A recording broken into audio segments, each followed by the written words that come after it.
श्री स्वामी चरित्र सारामृत अध्याय 10वा. श्री गणेशायनमा गाठी होते पूर्व पुण्य म्हणून पावलो नर जन्म याचे सार्थक उत्तम करणे उचितापना ऐसा मनी करून विचार आरंभिले स्वामी चरित्र ते शेवटाशी नेणार स्वामी समर्थ असती पै हावेरी नामक ग्रामी यजुर्वेदी गृहस्थाश्रमी बाळप्पा नामे द्विज कोणी राहत होते आनंदे संपत्ती आणि संतती अनुकूल सर्व प्रती सावकारी सराफी करीती जनी वागती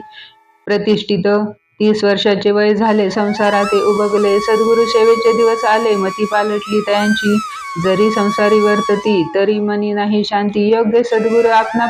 प्रती कोठे आता भेटेल पंचपक्वाने सुवर्ण ताटी भरून आपणा पुढे येती पाहून या स्वप्नी अशा गोष्टी उल्हासले मानस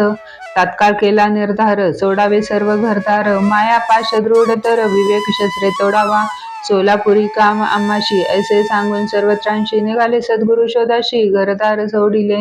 मुरगोड ग्राम प्रख्यात तेथे आले फिरत फिरत जथे चिदंबर दीक्षित महापुरुष जन्मले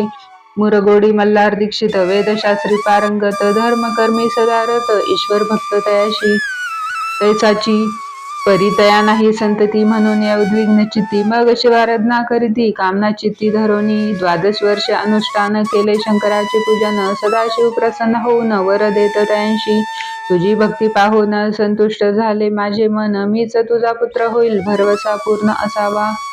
ऐकून यावराशी आनंदले मानसी वार्ता सांगता कांतेशी तेही चित्ती तोषली नमास भरता पूर्ण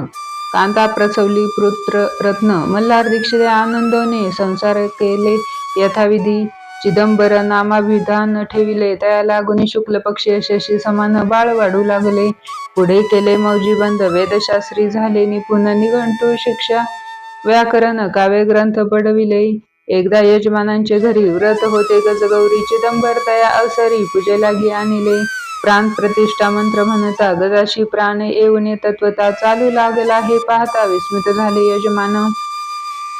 ऐशा लीला अपार दाखविती चिदंबर प्रत्यक्ष जय का शंकर जगदुधारार्थ अवतरले असो पुढे प्रौढपणी यत्न केला दीक्षितांनी सर्व सामग्री मिळवून द्रव्य बहुत खर्चिले तया समयी एके दिनी ब्राह्मण बैसले भोजनी तूप गेले सरोनी दीक्षितांते समजले जले भरले होते घट त्याशी लाविता अमृत हस्त ते घृत झाले समस्त आश्चर्य करती सर्वजण तेव्हा पुढे शहरा माझी पेशवे होते रावबाजी एके समयी ते सहजची दर्शनाते पातले अन्यायाने राज्य करीत दुसऱ्यांचे द्रव्य हरित यामुळे जण झाले त्रस्त दाद त्यांची लागेना तयाशी हे ऐकून मुरगोडी आले धावून म्हणती दीक्षितांशी सांगून दाद आपली लावावी रावबाजींशी वृत्तांत कर्णोपकर्णी झाला श्रुत म्हणतील जे सांगतील दीक्षित ते अमान्य करवेना मग दीक्षितांशी निरोप पाठविला आम्ही येतो दर्शनाला परी आपण आम्हाला त्वरित निरोप देईजे ऐसे सांगता दीक्षिताप्रती तया वेळी काय बोलती आता पालटली तुझी मती त्वरित मागती निरोप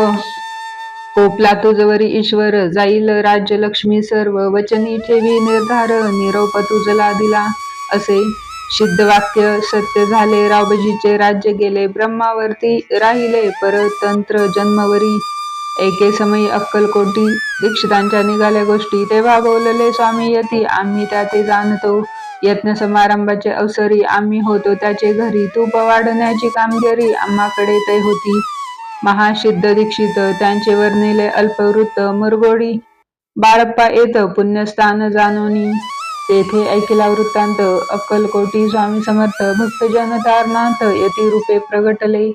इति श्री स्वामी चरित्र सारामृत नाना प्राकृत कथा संमत सदा परिसोत प्रेमळ भक्त दशमोध्याय गोढा श्री स्वामी राजार्पणमस्तु शुभम भवतु श्रीरस्तु श्री स्वामी समर्थ.